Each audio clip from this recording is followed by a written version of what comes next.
ማካፍላችሁ ቃል ያለው አንደኛ ቆሮንቶስ ምዕራፍ 15 ቁጥር 3 እና 4 አንደኛ ቆሮንቶስ ምዕራፍ 15 ቁጥር 3 እና 4 እንደዚህ ይላል። በጌታ ስም አነበዋለሁ። እኔ ደግሞ የተቀበልኩትን ከሁሉ በፊት አሳልፌ ሰጠኋችሁ፣ እንዲህ ብዬ መጽሐፍት እንደሚል ክርስቶስ ስለ ኃጢአታችን ሞተ፣ ተቀበረም፣ መጽሐፍት እንደሚል በሦስተኛው ቀን ተነሳ። በአዲስ ትርጉሙም አነበዋለሁ።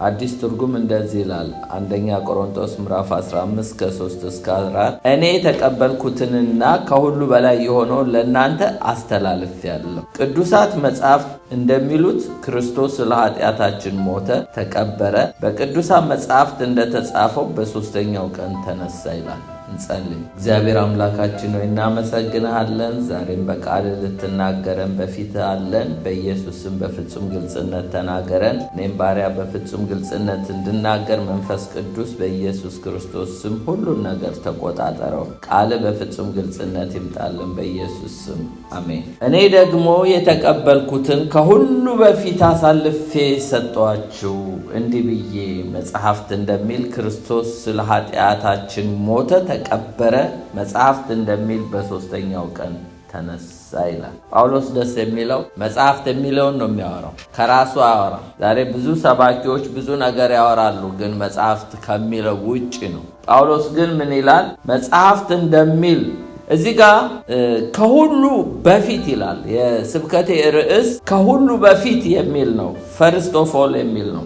ከሁሉ በፊት በአዲሱ ትርጉም ላይ ከሁሉ በላይ የሆነውን ነው የሚለው። ከሁሉ በላይ የሆነውን እስቲ ከሁሉ በፊት በሉ።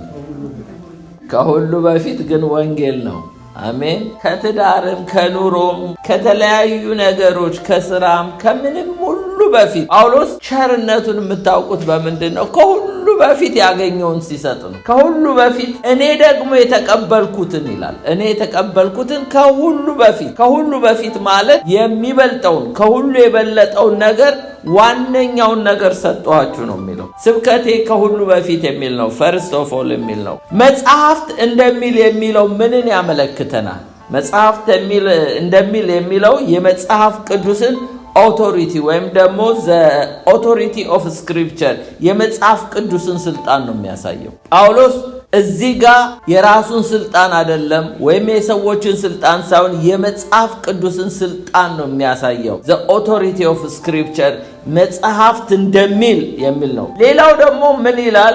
የወንጌል ዋናው መልእክት ወይም ደግሞ ዘ ኮር ኦፍ ሜሴጅ የተባለው ከሁሉ በፊት የተባለው ምንድን ነው ብለን ብንመለከት ከሁሉ በፊት አብልጦ ስፍራ የያዘው ነገር ምንድን ነው? እዚህ ጋር 3 ነገሮች ተጠቅሰዋል በኮንቴክስቱ መሰረት። አንደኛው የክርስቶስ ሞት ነው። ሁለተኛው የክርስቶስ መቀበር ነው። ሶስተኛው የክርስቶስ መነሳት። ይሄ ከሁሉ በፊት ከምንም ነገር በፊት ይህ ወንጌል 3 ነገሮችን ይዟል። ይሄ ምን ይባላል? ኮር ኦፍ ሜሴጅ ወይም ደግሞ የወንጌል ኮር ዋናው ቁም ነገሩ እሱ እንደሆነ ነው የሚያሳየው። ከሁሉ በፊት ጳውሎስ የተቀበለው እሱ ከማን ነው የተቀበለው? ከኢየሱስ ነው። ራሱ ኢየሱስ በደማስቆ መንገድ ላይ እንዴት እንደተገናኘው ታሪኩን እናውቃለን። ሐዋርያት ሥራ ምዕራፍ 9 ላይ። እስቲ እነዚህ 3 ነገሮችን በመጀመሪያ እናያቸው። ይህ ወንጌል 3 ነገሮች ይዟል። አንደኛው ሞቱን ነው። ክርስቶስ ለኃጢአታችን ሞተ ይላል። እዚህ ጋር ሞት አይደለም። ይኸው ሞተ ካልን ማንም ሰው ይሞታል። ተራ ሰው ሁሉ ይሞታል። ማናችንም እንሞታለን። እዚህ ጋር ግን የኢየሱስ ሞት ልዩ ነው። ስለ ኃጢአታችን ሞተ ነው የሚል። የኃጢአት ደሞዝ ምንድነው? ሞት ነው። ኃጢአት የሰራ በሙሉ ደሞዙ ሞት ነው የሚከፈል። መጽሐፍ ቅዱስ ነው የሚለው። ኢየሱስ ደግሞ ኃጢአት አልሰራ፣ ስለዚህ ደሞዝ የለውም። ኢየሱስ ክርስቶስ ሞተ የሚለው ስለ ኃጢአታችን ነው። የእኛን ኃጢአት ለመክፈል እንጂ የሞተው ኢየሱስ ኃጢአት ሰርቶ አይደለም የሞተው። እኛ ግን በኃጢአታችን ልንሞት ይገባል። ኢየሱስ ግን ኃጢአት ስላልሰራ ሞት አይገባው። የኃጢአት ደሞዝ ለእኛ እንጂ ለኢየሱስ አይደለም። ኢየሱስ እዚህ ጋር ሰብስቲቲዩት አድርጎናል፣ ወይም ደግሞ ኢየሱስ ክርስቶስ እኛን ተክቶ ነው የሞተው። እዚህ ጋር ክራይስት ዴድ ፎር አወር ሲን ነው የሚለው። ኢየሱስ ቁጥር 3 ላይ ኢየሱስ ስለ ኃጢአታችን ሞተ ይላል። ይሄ ማለት this is the heart of the gospel የወንጌል ልቡ ማን ነው? ኢየሱስ ስለ ኃጢአት የሞተ የሚለው። ለሰውም ስንመሰክር ኢየሱስ ሞቶልሃል፣ ኢየሱስ ሞቶልሻል፣ ኢየሱስ ሞቶልኛል፣ ኢየሱስ ስለ ኃጢአትሽ፣ ኢየሱስ ስለ ኃጢአትህ፣ ኢየሱስ ስለ ኃጢአቴ ሞተ። ይሄ ነው የወንጌል ዋናው ልቡ ፎር አወር ሲን የሚለው ነው። ይሄ ሰብስቲቲዩሽን ይባላል። ማለት እኛን ተክቶ እንደሞተ የመሞቱ ምክንያቶች እኛ እንደሆነን ይናገራል። እንግዲህ ኢሳይያስ 53ን በሙሉ ሄዳችሁ ብትመለከቱት መጽሐፍ ቅዱስ ኢየሱስ የሞተበትን ምክንያት ይናገራል። ኢሳይያስ 53 ለማን እንደደቀቀ እኛ እንዴት አድርገን እንደቆጠርነው እግዚአብሔር እንዴት አሳልፎ እንደሰጠው እንዴት እኛ ደግሞ እሱን የሞተበትን ምክንያት እንዳልተረዳን ኢሳይያስ 53 በደንብ ይናገራል። Jesus death was not an accident። የኢየሱስ ክርስቶስ ሞት በአጋጣሚ ሆነ አይደለም። ብዙ ሰዎች በአክሲደንት ይሞታሉ። የኢየሱስ ክርስቶስ ግን ዓላማ ያለው ትንቢታዊ ሆነ ሞት ዝም ብሎ በአክሲደንት አይደለም። ብዙ ሰዎች በትንታ ይሞታሉ፣ በመኪና አደጋ ይሞታሉ፣ ሰዎች በህርት አታክ ይሞታሉ በአክሲደንት። የኢየሱስ በአክሲደንት አይደለም። የኢየሱስ ክርስቶስ ሞት ዓላማ ያለው ትንቢታዊ የሆነ ሞት ነው የሞተው። ሌላው መቀበሩ ነው። ኢየሱስ ክርስቶስ ለምንድን ነው ከሞተ በኋላ የተቀበረው? በሶስተኛው ቀን ሊነሳ ምን መቀበር አስፈለገው ብለን ብንል ኢየሱስ በእውነት በአካል መሞቱን የሚያረጋግጠው መቀበሩ ነው። አለበለዚያ ሰዎች ኢየሱስ ክርስቶስ አልሞተም ይላሉ። እንደውም ብዙዎቹ ሞቷል ብለው አያምኑም ነበር። ኢየሱስ ግን መቀበሩ እርግጠኛ እንዲሆኑ ያደረገው ምንድነው? የኢየሱስ ክርስቶስ በስጋ መሞቱ በደንብ እንዲያረጋግጡ ነው የተቀበረው። ቀብር የሞቱን እውነት ያረጋግጣል። ማለት ባሪያል ፕሩቭ ዘ ሪያሊቲ ኦፍ ሂዝ ዴዝ። የኢየሱስ ክርስቶስ ሞት በደንብ አድርጎ መቀበሩ ያረጋግጣል። ኢየሱስ ደግሞ እርግጠኛ ሞትን ካልሞተ ትንሣኤ የለም። ኖ ሪዘሬክሽን ዊዛውት ኤ ሪል ዴዝ። በደንብ ኢየሱስ መሞቱ ካልተረጋገጠ ትንሣኤ አለ ማለት ትንሽ ያስቸግራል። ስለዚህ ነው ኢየሱስ ክርስቶስ መቀበር ያስፈለገው። ጳውሎስ መጽሐፍት እንደሚል ኢየሱስ ክርስቶስ ሞተ ተቀበረ ነው የሚለው። ሌላው ትንሣኤው ነው። ይሄ ደግሞ ሪዘሬክሽኑ ምን ይላል? በሶስተኛው ቀን እንደተነሳ ይናገራል። መጽሐፍ ቅዱስ ነው የሚለው ጳውሎስ። ትንሣኤ በኃጢአት በሞት ላይ ድልን የመቀዳጃ ማረጋገጫ ነው። ኢየሱስ ከሞት መነሳቱ ኃጢአት እንደተሸነፈ ሞት እንደተሸነፈ ማረጋገጫው ነው። ኢየሱስ ክርስቶስ ባይነሳ ኖሮ ሞትም አይሸነፍም ኃጢአትም አይሸነፍም ማለት ነው። አሁን ወደ ዋና መልእክቴ እገባለሁ። እንግዲህ ክርስትና የቆመው በክርስቶስ ትንሣኤ ላይ ነው። የክርስቶስ ትንሣኤን ደግሞ ሰዎች ኢግኖር ካደረጉ ክርስትና ፌል ያደርጋል። የክርስቶስን ትንሣኤ ኢግኖር ካደረጉ በቃ ስም ብቻ ነው የሚሆነው። ክርስትና ራሱ መሰረቱ የክርስቶስ ሞትና ትንሣኤ ላይ። ስለዚህ ክርስትና የሚቆመው በትንሣኤው ላይ። ትንሣኤውን ካልተቀበለ ፌል አድርጓል። ትንሣኤውን ከተቀበለ ክርስትና ሕያው ነው ማለት። ስለዚህ ነው እንግዲህ እኔ ደግሞ የተቀበልኩትን ከሁሉ በፊት አሳልፌ ሰጠኋችሁ ይላል አንደኛ ቆሮንቶስ 15:3-4። እንዲህ ብዬ መጽሐፍት እንደሚል ክርስቶስ ስለ ኃጢአታችን ሞተ ተቀበረ፣ መጽሐፍት እንደሚል በሶስተኛው ቀን ተነሳ። በቅዱሳን መጽሐፍት እንደተጻፈ በሶስተኛው ቀን ተነሳ። መጽሐፍት ምንድነው የሚለው?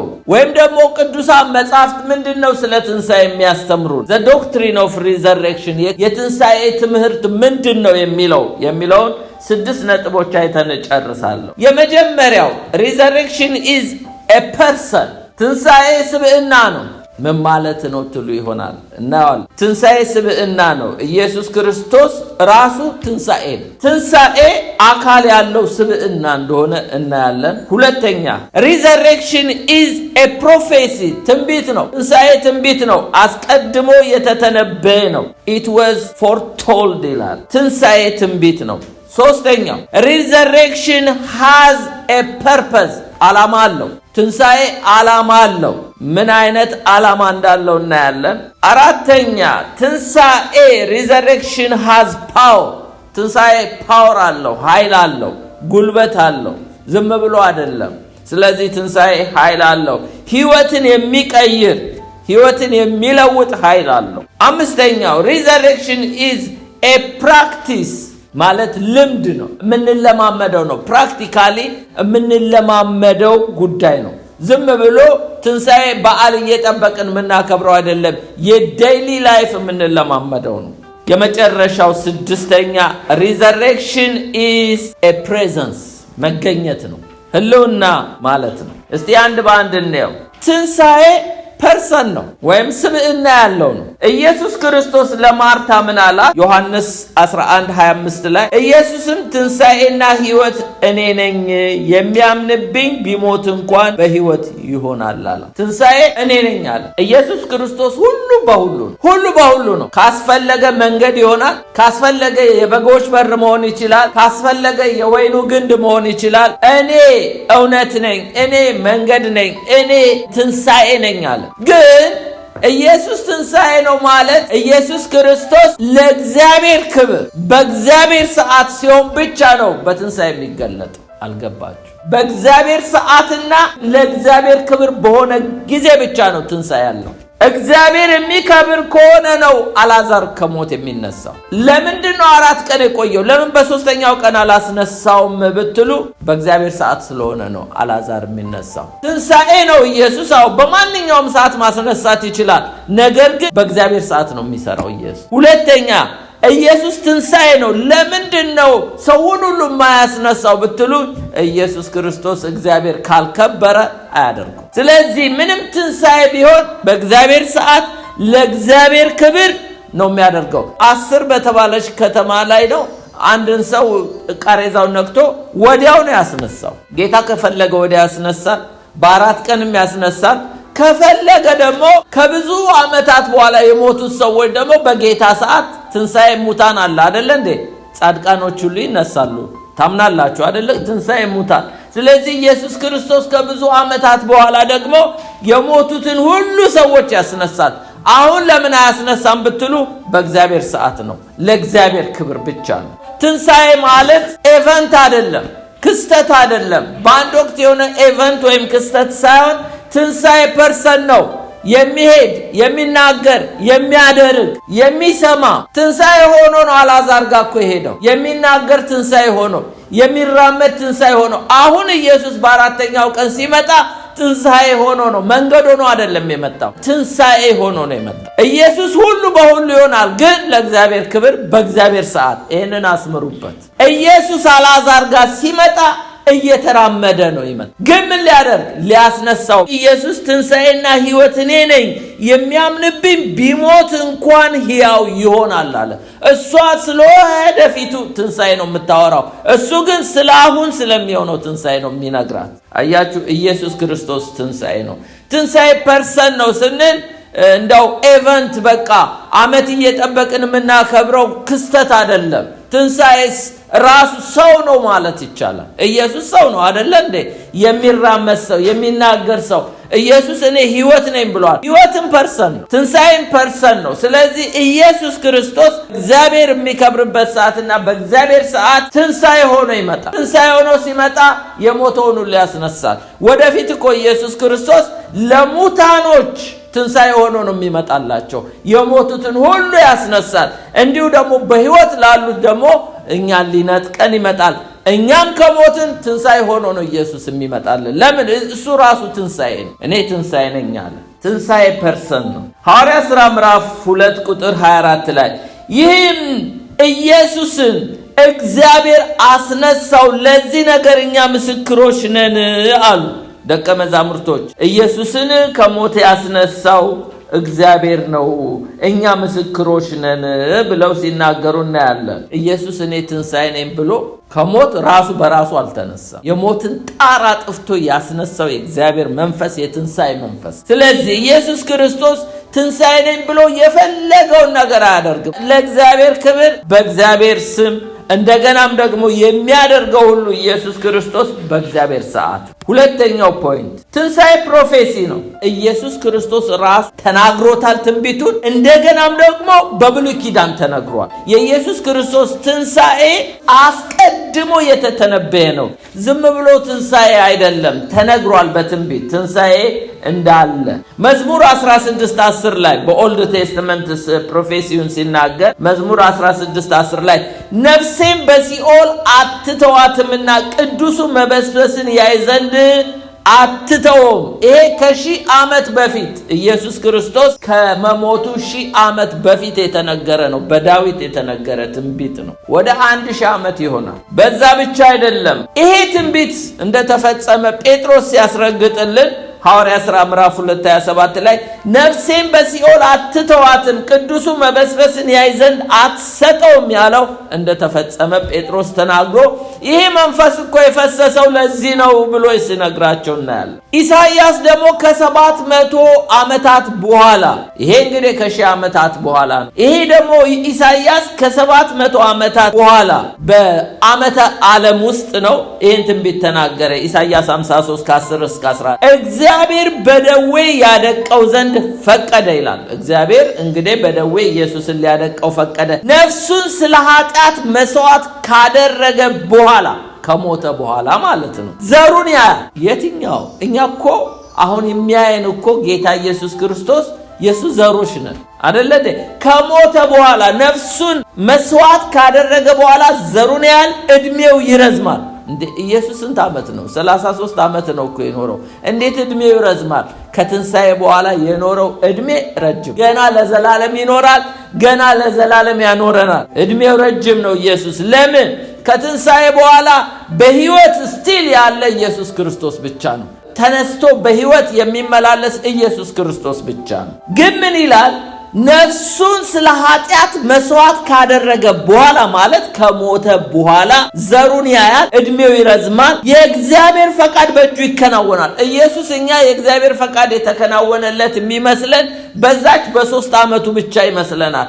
አሁን ራሱ የሊቀ ካህን ስራ እየሰራ ነው። እኛ ሁሉ ሄዳን እያስታረቀን ነው፣ እየመለሰን ነው። 2000 ዓመት እስቲ ቁጠሩ እስካሁን የዳኑትን ሰዎች። እስቲል ኢየሱስ ክርስቶስ የእግዚአብሔርን ፈቃድ እያደረገ ነው። ከነፍሱ ድካም ብርሃን ያል ደስ ይለዋል። ጻድቅ ባሪያዬ በእውቀቱ ብዙ ሰዎችን ያጸድቃል፣ ኃጢአታቸውን ይሸከማል ይላል። ሊቀ ካህናችን መስዋዕት የሆነልንም እሱ ነው።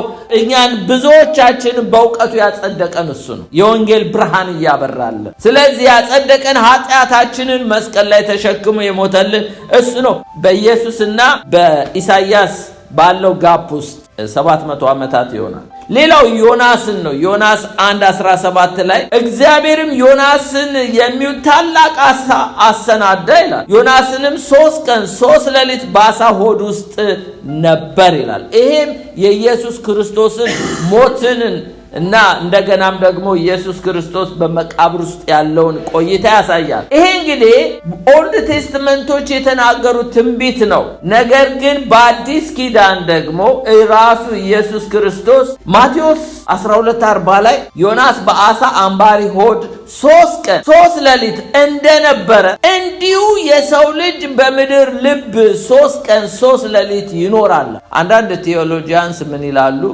ኢየሱስ ክርስቶስ 3 ቀን ውሏል። አዎ፣ ግን 3 ሌሊት አላደረም ይላሉ።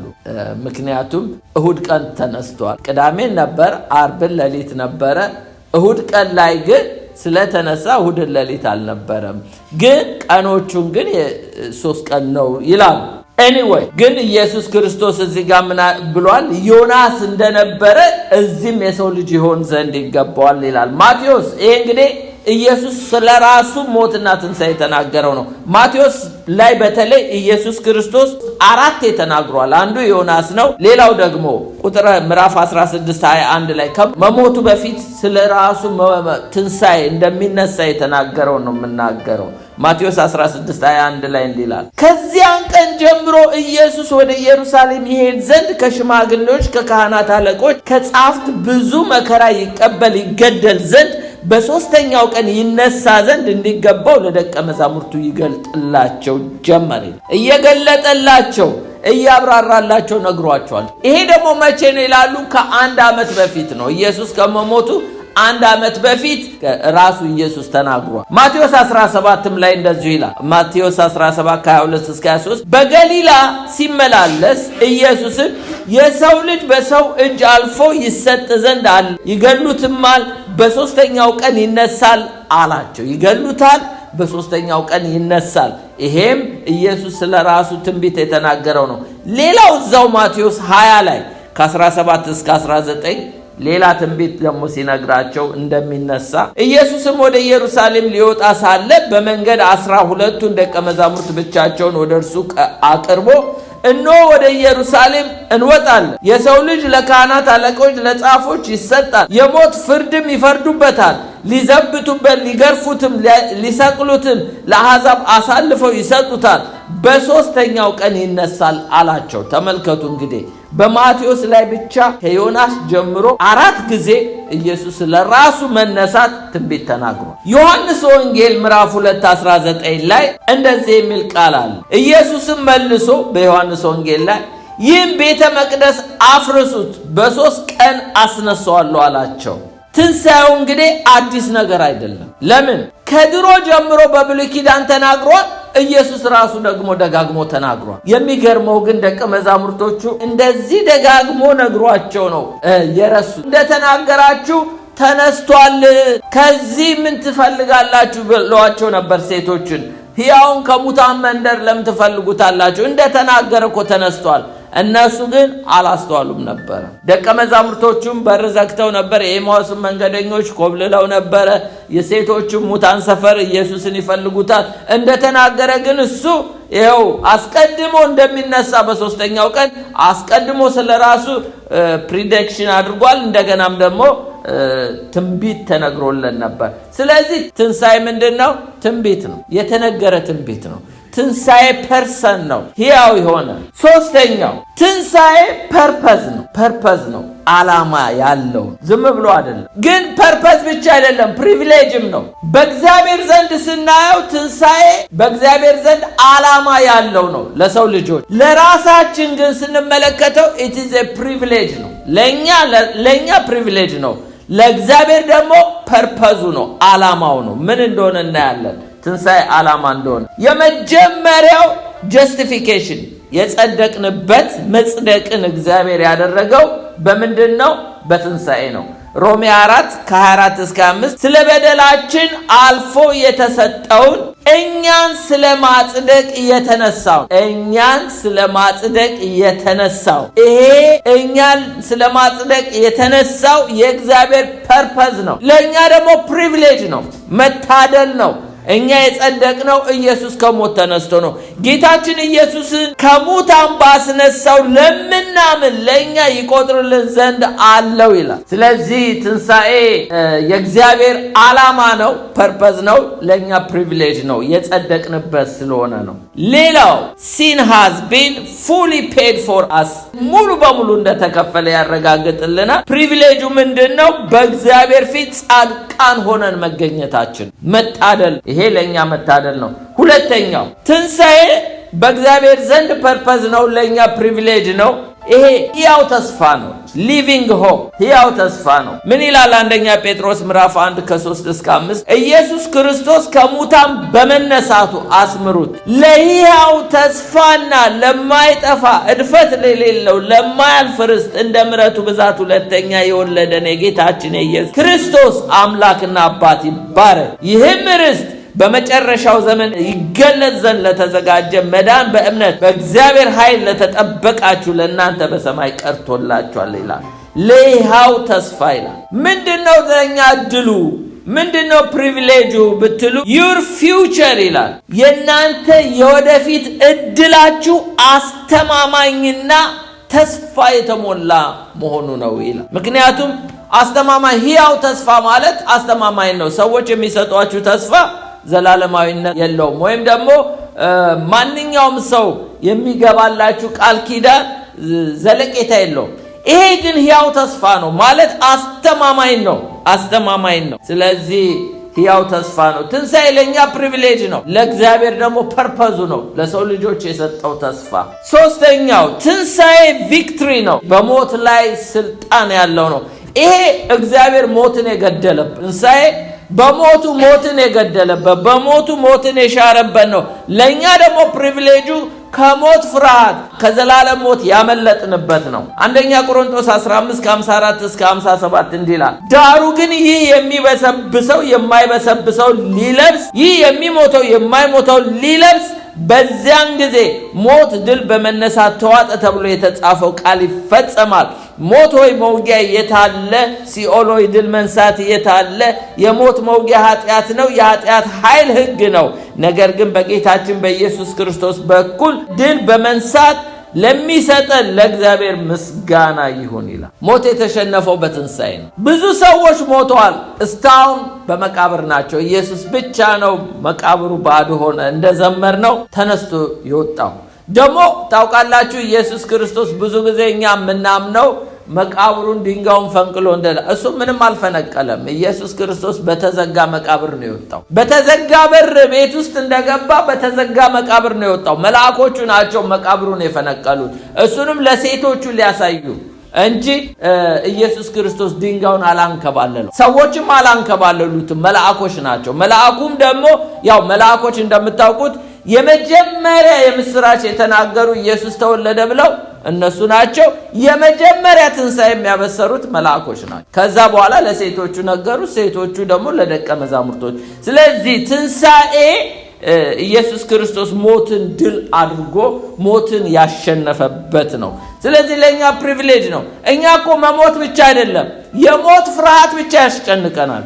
ኢየሱስ ከሞት ፍርሃትን ከሞትም ነው ያዳነን። አራተኛው ኒው ላይፍ ስፒሪቹዋል ሪዘሬክሽን ወይም ደግሞ ለመንፈሳዊ ህይወታችን ትንሣኤ ያገኘንበት ነው።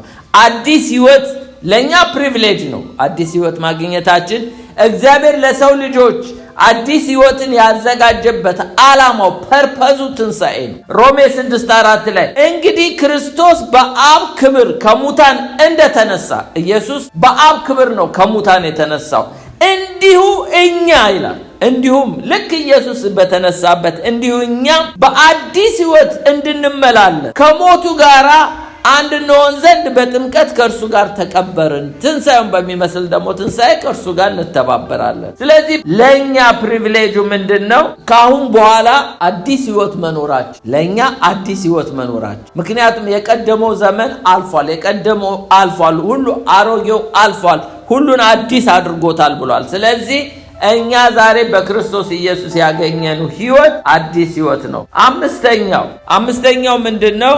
አክሰስ ቱ ጋድ። የእግዚአብሔር ዓላማ ከኃጢአት የተነሳ ማንም ሰው እንዲቀርበው እግዚአብሔር አልፈቀደም ነበረ። ለምን? እንዳያጠፋቸው። ምክንያቱም ሰዎች በእግዚአብሔር ቅድስና በእግዚአብሔር ክብር ነገ እንዳይጠፉ አትቅረቡ፣ እንስሶችም አትቅረቡ ተብለው ነበረ። አሁን ግን ወደ እግዚአብሔር እንድንቀርብ እግዚአብሔር ያዘጋጀው አንዱ መንገድ ትንሣኤ።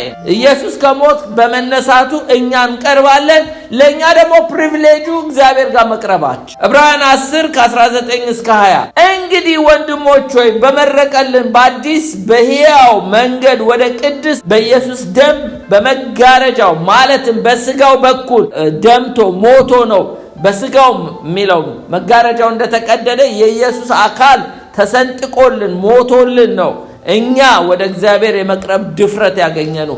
እሱም በደሙ በኩል ነው ይላል። ስለዚህ በስጋው በኩል እንድንገባ ድፍረት አለን ይላል። it is a great privilege። እንኳን እኛ አሕዛቦች አይሁዶች ራሳቸው አይቀርቡም፣ ደረጃ አለው። ሊቀ ካህኑም በዓመት አንዴ ነው የሚቀርበው። ዝም ብሎ አይደለም፣ መቅረብ አይቻልም እግዚአብሔር ጋር። እግዚአብሔር ክፉ ሆኖ እኮ አይደለም፣ ቅድስናው አያቀርበንም። ኃጢአተኛ ማንም ሳያሳድደው ኃጢአቱ ራሱ ያሳድድ። አዳምን ትዝ ይላችኋል። ድሮ እኮ ከእግዚአብሔር ጋር ቀርቦ የሚያወራ ሰው ነው። ምን አሸሸው ቢባል ኃጢአቱ። ሰው ናቅረብ ብትሉት አሁን ብዙዎች ስራቸው ጨለማ ነውና ወደ እግዚአብሔር መቅረብ አይፈልጉም ይላል፣ ስራቸው ክፉ ስለሆነ። ግን እግዚአብሔር ወደ ራሱ ሲስበን ራሱ እኛንም እኮ ያቀረበን እግዚአብሔር አብ ነው በክርስቶስ ኢየሱስ ስቦን እንጂ እኮ መቅረብ አንችልም ኃጢአተኞች ስለሆነ። ግን አሁን በመረቀልን በክርስቶስ ኢየሱስ ደም እንድንቀርብ ኢየሱስ ክርስቶስ ሞቶ መነሳቱ ለኛ ግሬት ፕሪቪሌጅ ነው። እግዚአብሔር ርቀኑ የነበረውን ያቀረበን። የመጨረሻው ትንሣኤ ደህንነት ነው፣ መዳን። ሮሜ 10:9 ላይ ኢየሱስ ጌታ እንደሆነ ባፍህ ብትመሰክር እግዚአብሔር ከሙታን እንዳስነሳው፣ አያችሁ፣ እግዚአብሔር ከሙታን እንዳስነሳው በልብ ብታምን ትድናለህ፣ ጀስቲፋይ ትሆናለህ፣ ትጸድቃለህ ማለት። ታዲያ የግሬት ፕሪቪሌጅ አይደለ እንዴ ትንሣኤ? ስለዚህ ትንሣኤ ለእኛ ፕሪቪሌጅ ነው፣ ለእግዚአብሔር ደግሞ የሰው ልጆችን ወደ ራሱ ያመጣበት ዓላማው ነው፣ እቅዱ ነው። የኢየሱስ ሞት አክሲደንት አይደለም፣ ድንገታዊ አይደለም፣ ፐርፐዝ ያለው ሞት ነው። ትንሣኤውን ፐርፐዝ ያለው ነው። ወደ ሌላው አለፍ። ትንሣኤ ፓወር ኃይል። ፓወር ሲባል ደግሞ ዝም ብሎ ፓወር አይደለም። ከምንም በላይ እግዚአብሔር ኃይሉን የገለጠው በትንሣኤ ነው። የኢየሱስ ክርስቶስ ትንሣኤ ሪዘሬክሽን ሃዝ ፓወር፣ ትንሣኤ ኃይል እንደሆነ የሚያሳየን ፊልጵስዩስ ምዕራፍ 3:10 ላይ እርሱንና የትንሣኤውን ኃይል እንዳውቅ። አያችሁ፣ ጳውሎስ እኮ ትንሣኤውን ተጋርቷል አይደለ? አሁን እኛም እኮ ትንሣኤውን ተካፍለናል፣ ግን ገና አላወቅ ምን ያህል ፓወር እንዳለው ገና አላወቅ ነው። ጳውሎስ እሱን እንዳውቅ በመከራው እንድካፈል ወደ ሙታን ትንሣኤ ልደርስ ቢሆንልኝ በሞቱ እንድመስለው እመኛለሁ ሲል እኮ ኢየሱስ ክርስቶስ ሞቶ ነው እኮ ከሞተ በኋላ ትንሣኤው የተገለጠው። ጳውሎስ እስከዚህ ሞት ድረስ ሞቶ ትንሣኤውን ኃይል ማየት ይፈልጋል፣ ይናፍቃል። ይህ ኃይል ከዚህ በፊት አይተነዋል በኤፌሶን ላይ። ላንብብላችሁ ኤፌሶን 1:19-20 ይህም የልቦናችሁ አይኖች ሲበሩ። ለምንድን ነው? አሁንም ትንሣኤውን ስለማናውቀው ነው። ምን ያህል ጉልበት እንዳለው ስለማናውቅ የልቦናችሁ አይኖች ሲበሩ የመጥራቱ ተስፋ ምን እንደሆነ በቅዱሳን ዘንድ ያለው የርስት ክብር ባለጠግነት ምን እንዲሆን ለምናምን ከሁሉ የሚበልጠውን የኃይሉን ታላቅነት ምን እንደሆነ ታውቁ ዘንድ ነው። ጳውሎስ እኮ ይህን ለማወቅ ነው እኮ ምን ይላል? የትንሣኤውን ኃይል አውቅ ዘንድ በመከራው እንድካፈል ይላል። እናንተም ደግሞ ይህንን ከሁሉም የሚበልጠውን የትንሣኤውን ኃይል እንድታውቁ ይላል። ክርስቶስ ከሙታን ሲያስነሳ ካለቅነት፣ ከስልጣናት፣ ከኃይላት፣ ከጌትነት ሁሉ በላይ በዚህ ዓለም ብቻ ሳይሆን ነገር ግን ሊመጣ ባለው ዓለም ደግሞ ከሚጠራው ስም ሁሉ በላይ በሰማይ ስፍራ በቀኙ ሲያስቀምጠው በክርስቶስ ባደረገው ሥራ የብርታቱ ጉልበት ይታያል። አንድ ነገር አስቡ። ይሄ ሁሉ ጉልበት እኮ አምላክ ለሆነው ኢየሱስ አይደለም፣ ሰው ለሆነው ኢየሱስ። ኢየሱስማ ምን ራሱ አምላክ ነው። ምን ኃይል ያስፈልገዋል? ይሄ የትንሣኤን ጉልበት ታውቁ ዘንድ ማለት ኢየሱስ ላይ የተገለጠው ኃይል በቤተ ክርስቲያንም ላይ ይገለጣል። ኃይላት ስልጣናትን ሁሉ ያላቸውን ኃይል ጠቅሎ ኢየሱስ ክርስቶስ። ይሄ ስላችሁ በስብዕናው ነው፣ በሰውነቱ ነው እንጂ በአምላክነቱ አይደለም። በአምላክነቱማ ይሰገድለታል። ኢዝ ኦምኒፖተንት፣ ሁሉን ቻይ ነው። ግን በሰውነቱ የተነሳው ሰው ነው የተነሳው ኢየሱስ። ይሄ ሁሉ ኃይል የሚገዛለት ኃይል ነው። ስለዚህ ጃይንቶች ሁሉ ከእግሩ በታች ናቸው ማለት ነው። the same power working in us በኢየሱስ የሰራው ኃይል በእኛውም ይሰራል። በእኛ ተገልጦ ባይታይ በጥንቷ ቤተክርስቲያን ተገልጧል። ይቺ የዘመኗ ቤተክርስቲያን ብትደክምም ግን ተገልጦ ታይቷል። እነ ጴጥሮስ እኮ በጥላቸው ብዙ ነገሮች ታይቷል። ሙታን ሁሉ ተነስቷል። በእነ ጳውሎስ ብዙ ነገር። ጳውሎስ ይሄ ሆኖ እኮ ይላል የኃይሉን ታላቅነት ምን እንደሆነ ለማወቅ ይዘረጋል። እኛንም እንድናውቅ ለኤፌሶን ቅዱሳን ይጸልይላቸዋል። እስቲል አላወቀውም ማለት ነው።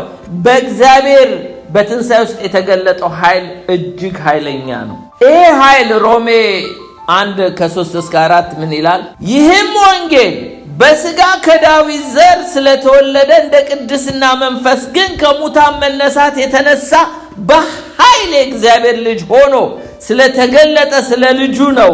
እሱም ጌታችን ኢየሱስ ክርስቶስ ነው ይላል። ይሄ ዲክሌሬሽን ማለት ይሄ ኃይል የተገለጠው ኢየሱስ ክርስቶስ ደግሞ ምን ያህል የእግዚአብሔር ልጅ እንደሆነ እንዲታወቅ። ይህ ኃይል ሕይወትን ይቀይራል።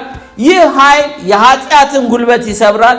ይህ ኃይል አዲስ ሰው ያደርጋል። ስለዚህ ትንሣኤ ማለት የእግዚአብሔር ኃይል የተገለጠበት ነው። አምስተኛው ትንሣኤ ዝም ብሎ ኤቨንት አይደለም።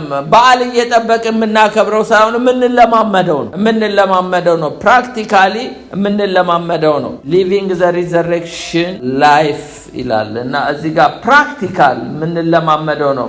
በተለወጠ ህይወት እየኖርን ማለት ጌታ ኢየሱስ ክርስቶስ አድኖናል፣ ድነናል።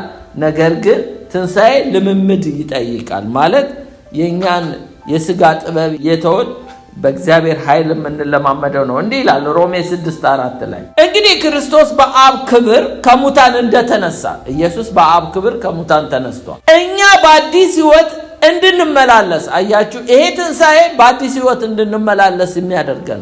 ልክ ጳውሎስ ይህንን ኃይል እየተለማመደው እንደሄደ እኛም ይህንን ኃይል እየተለማመድን በአዲስ ህይወት እንድንኖርና ከሞቱ ጋር አንድ እንሆን ዘንድ በጥምቀት ከእርሱ ጋር ተቀበርን ይላል።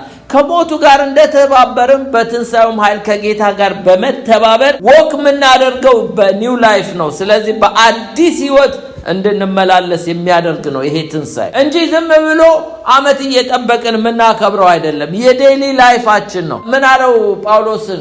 ጸጋዬ በቃል ኃይሌ በድካም ይፈጸማል አይደል ያለው? ኃይሉ በድካሙ እየተገለጠ ነው እኮ። እንግዲህ ኃይል የበለጠ እንዲገለጥብኝ በድካም እመካለሁ አለ። እንዳው አያችሁ፣ እኛ በደከምን ጊዜ የእግዚአብሔር ኃይል በእኛ እየተገለጠ እንድንኖረው እንጂ ትንሣኤ ማለት በዓል ማለት አይደለም። ቆላስይስ 3:1-2 እንግዲህ ከክርስቶስ ጋር ከተነሳችሁ ክርስቶስ በእግዚአብሔር ቀኝ ተቀምጦ ባለበት በላይ ያለውን እሹ ይላል። በላይ ያለውን አስቡ እንጂ በምድር ያለውን አይደለም ይላል። ሴት ዩር ማይንድ ኦን ቲንግስ አባቭ። ይህ ኃይል በሰማይ ያለውን በላይ ያለውን እንድንሻ እንድንፈልግ እንጂ ምድር እንድንል የሚያደርግ አይደለም።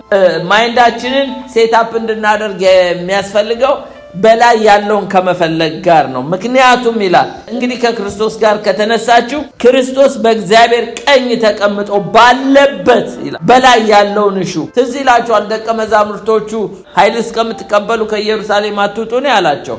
ኃይል መጣላቸው። ሲመሰክሩ ዛቻ መጣባቸው። እንደገናም ጸለዩ። ቤቱ እስከሚናወጥ መንፈስ ቅዱስ በኃይል መጣ።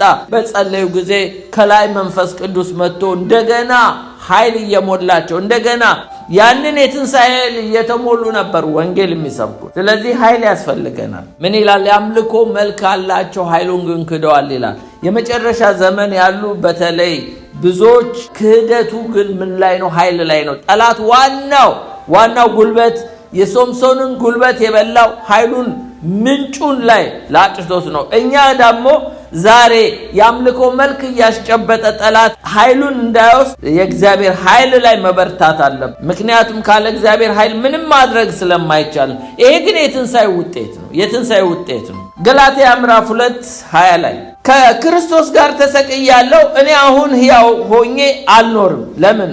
ሞቻለሁ እያለ ነው። ክርስቶስ ግን በእኔ ይኖራል። ክራይስት ሊቭስ ኢን ሚ፣ በእኔ ይኖራል። አሁን በሥጋ የምኖረው ኑሮ በወደደኝ ስለ እኔ ራሱን በሰጠው በእግዚአብሔር ልጅ ባለ እምነት የምኖረው ነው።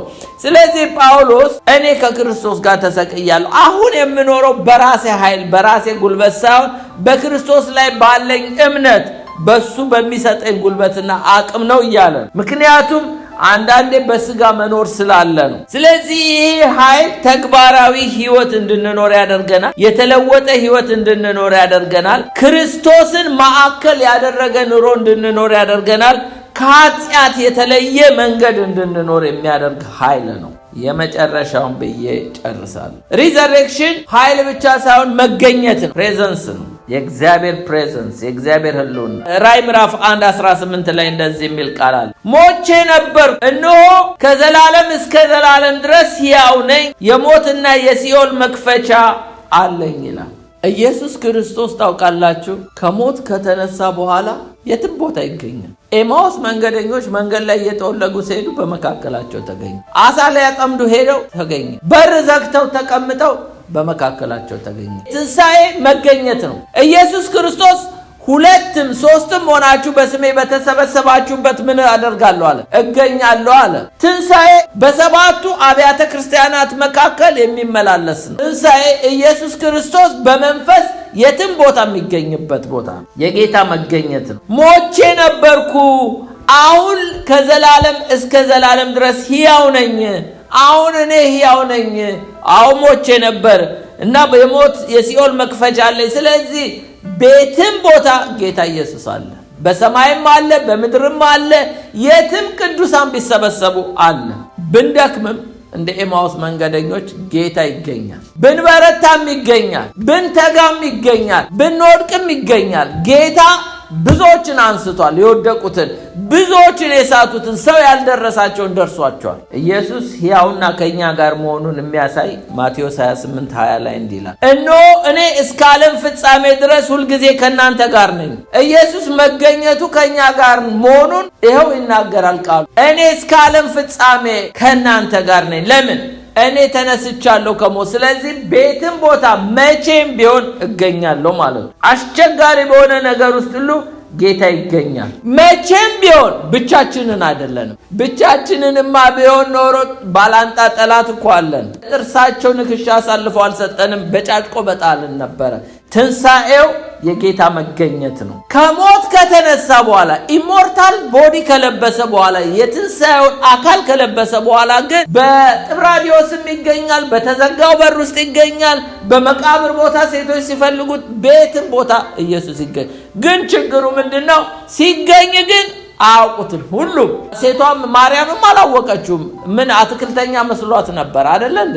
የኤማሁስ መንገደኞች እያወሩት እያናገሩት አብሯቸው እየሄደም አላወቁትም።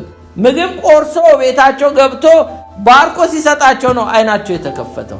እነ ጴጥሮስም አሳ ሌሊቱን ሙሉ ሲደክሙ ውለው በማለዳ መጥቶ መረባችሁን በቀኝ ጣሉ ባላቸው ጊዜ ጌታ እኮ ነው ያለው ዮሐንስ አሳውን ሲያገኙ ነው። ማንም አላወቀው። አይገርማችሁም? ስለዚህ ትንሣኤ መገኘት ነው። ትንሣኤ መገኘት ነው። ሁለትም ሰው ቢሆን ይገኛል። ሁለቱ የኤማሁስ መንገደኞች ያውም እኮ እየተጉ አይደለም፣ እየጸለዩ አይደለም፣ እየጦለጉም እንኳን ተገኝቶላቸዋል።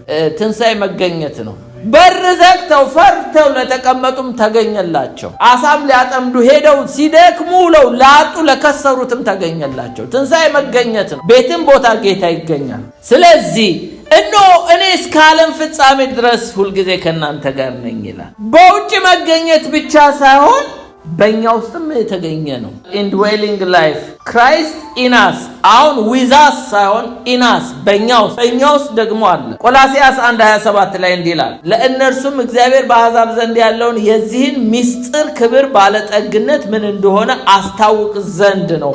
ምስጢሩም የክብር ተስፋ ያለው ክርስቶስ በእናንተ ዘንድ መሆኑ ነው ይላል። ይሄ እኮ ከትንሣኤ በኋላ ነው። ይሄ እኮ አሕዛቦች ናቸው የቆላስይስ ሰዎች።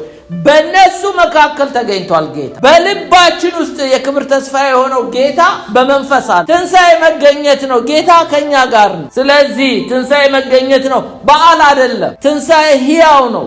ስለዚህ በእኛ ውስጥ የተገኘ ነው። ኢየሱስ በአማኞች ውስጥ አለ፣ በአማኞች መሰብሰብ ውስጥ አለ፣ በአማኞች ትዳር ሕይወት ውስጥ አለ። ኢየሱስ ክርስቶስ አብሮ አለ። ኢናስ ደግሞ በውስጣችንም አለ። ትንሣኤ መገኘት ነው። ጌታ በእኛ ውስጥ አለ፣ በመካከላችን አለ፣ በሰማይ አለ።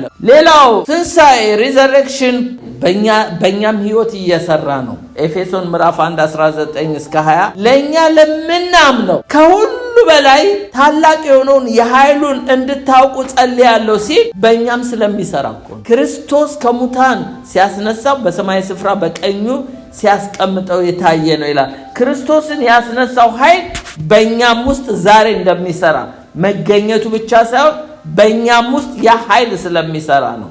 የመጨረሻውን ብዬ ጨርሳል። በዚህ ቦታ ምንድነው እንግዲህ የምናየው? የክርስቶስ ኃይል ዛሬም በእኛ ውስጥ እንደሚሰራ ነው። የመጨረሻው ግን ቀጣይነት ያለው ግንኙነት እንደሆነ ነው። ኦንጎይንግ ሪሌሽንሽፕ። ይሄ ምንድነው? ማርታን ያላት ነው። ዮሐንስ ወንጌል 11:25 ላይ ኢየሱስም ትንሣኤና ሕይወት ነኝ፣ የሚያምንብኝ ቢሞት እንኳን ሕያው ይሆናል። ያ ማለት ምንድነው? ካመናችሁብኝ ቢሞትም እንኳን ቀጣይነት አለው፣ ሕያው ይሆናል፣ ከኔ ጋር ይሆናል። ወይም ደግሞ ብንሞትም እንኳን ጌታ ከኛ ጋር ይሆናል። ለምን? ትንሣኤ ሕይወት ብቻ ሳይሆን ቀጣይነት ያለው እንደሆነ የሚያሳየን ነው። የሚያምንብኝ ቢሞት እንኳን ሕያው ይሆናል። I am the resurrection and the life ይላል። ስለዚህ የጌታ የኢየሱስ ክርስቶስ ትንሣኤ ክስተት ብቻ ሳይሆን ቀጣይነት ያለው ላይፍ ነው። ጨርሻለሁ። ጌታ ይባርክ።